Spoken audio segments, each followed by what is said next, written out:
ರಾಣೆಬೆನ್ನೂರು ನಗರದಲ್ಲಿ ಮತ್ತೆ ಅಲ್ಲಲ್ಲಿ ತಲೆ ಎತ್ತುತ್ತಿವೆ ಅಕ್ರಮ ಮಟ್ಕಾ ದಂಧೆ.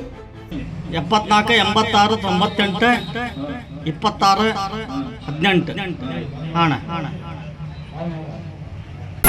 ಪೊಲೀಸರು ಕಣ್ಣಿಟ್ಟರೂ ಸಹ ಕಾಕಿ ಪಡೆಗೆ ಚಳ್ಳೆ ಹಣ್ಣು ತಿನ್ನಿಸುತ್ತಿರುವ ಕೆಲವು ದಂಧೆದಾರರು.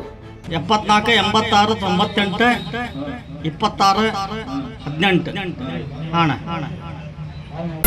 ನಗರದ ಐಬಿ ಎದುರು ಭಾಗದಲ್ಲಿ ಅಕ್ರಮ ಮಟ್ಕಾ ಚಟುವಟಿಕೆ ನಡೆಯುತ್ತಿರುವುದು ಸಾರ್ವಜನಿಕ ವಲಯದಲ್ಲಿ ಭಾರೀ ಆಕ್ರೋಶ. 74 86 98 26 18 ಹಣ. ಜಿಲ್ಲೆಯಲ್ಲಿ ಮಟ್ಕಾ ಬಂದಾಗಿದ್ರು ಕದ್ದು ಮುಚ್ಚಿ ಅಲ್ಲಲ್ಲಿ ಮಟ್ಕಾ ಬರೆಯುತ್ತಿರುವ ಕಿರಾತಕರು. 74 86 98 26 18 ಹಣ. ರಾಣೆಬೆನ್ನೂರು ನಗರದಲ್ಲಿ ಈ ಮಟ್ಕಾ ದಂಧೆ ಬಂದಾಗಿದ್ರು ಸಹ ಅಲ್ಲಲ್ಲಿ ಕಾಕಿ ಪಡೆಗೆ ಕಣ್ಣಿರಿಚಿ ಅಕ್ರಮ ಮಟ್ಕಾ ದಂಧೆವನ್ನ ನಡೆಸುತ್ತಿದ್ದಾರೆ ಕೆಲವು ಕಿರಾತಕರು.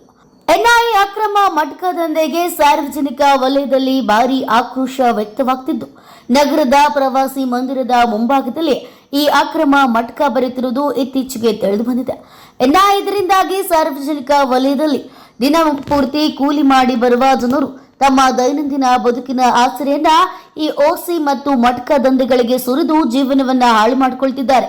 ಇಂತಹ ಅಕ್ರಮ ಮಟ್ಕಾ ದಂಧೆಗಳಿಗೆ ಪೊಲೀಸ್ ಇಲಾಖೆ ಮತ್ತಷ್ಟು ಕ್ರಮ ಕೈಗೊಂಡು ಇದಕ್ಕೆ ಕಡಿವಾಣ ಹಾಕಬೇಕೆಂದು ಸಾರ್ವಜನಿಕ ವಲಯದಲ್ಲಿ ಆಗ್ರಹ ಕೇಳಿಬರ್ತಿದೆ. Bureau report, news pulse, Ranebennur.